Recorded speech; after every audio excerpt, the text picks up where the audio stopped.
At first glance, this is an ordinary park bench. Then two workers release the seat, lift away the wooden slats, and expose a steel grate over a brick firebox. A few minutes later, flames are heating a kettle where someone was sitting.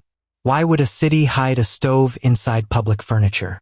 Case 030 has three suspects. Suspect A.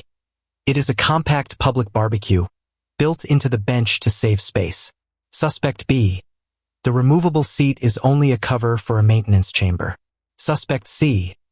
The bench is emergency equipment, waiting for a disaster.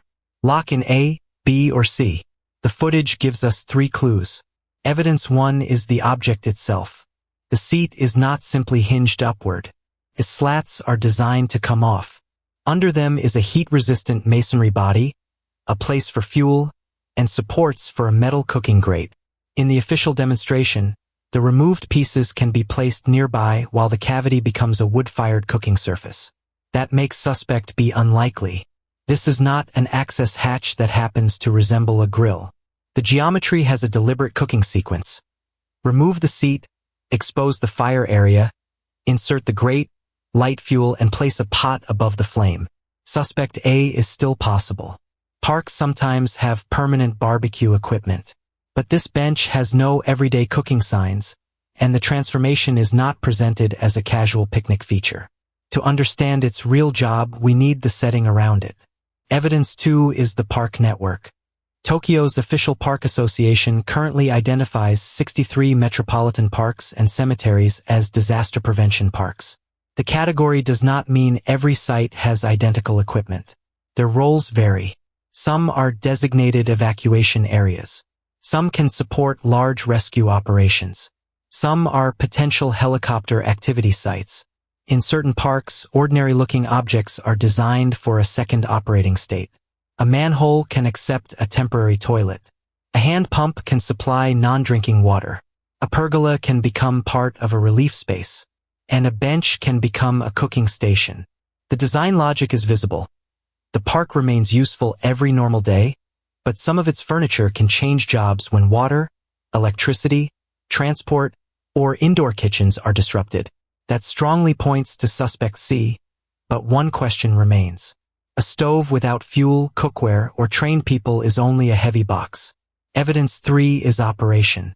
The official bench video is not just a product shot.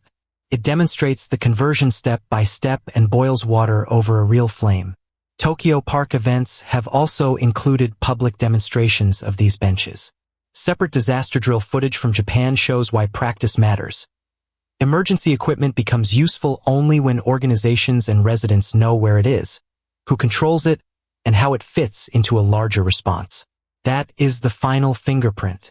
The bench is not trying to replace a household kitchen. It is one fixed point inside a prepared public system, intended to support tasks such as emergency boiling and community cooking when normal infrastructure is unavailable. The verdict is C, hidden disaster equipment. But the limitations matter. Not every Tokyo park is a disaster prevention park. Not every bench converts. Even within the official network, equipment and roles differ by location. A familiar-looking bench should never be dismantled or lit without authorization. The practical takeaway is simple. Before an emergency, check your local government's map and learn which nearby park is actually designated for evacuation or disaster support. At the park, look for official signs and operating instructions. During a real event, follow local authorities and park managers rather than guessing how equipment works. The surprising part is not that one bench hides a stove. It is that an ordinary public space can have two complete identities. Leisure infrastructure on a normal afternoon, and a small piece of survival infrastructure after the city changes state. Case 030 is closed.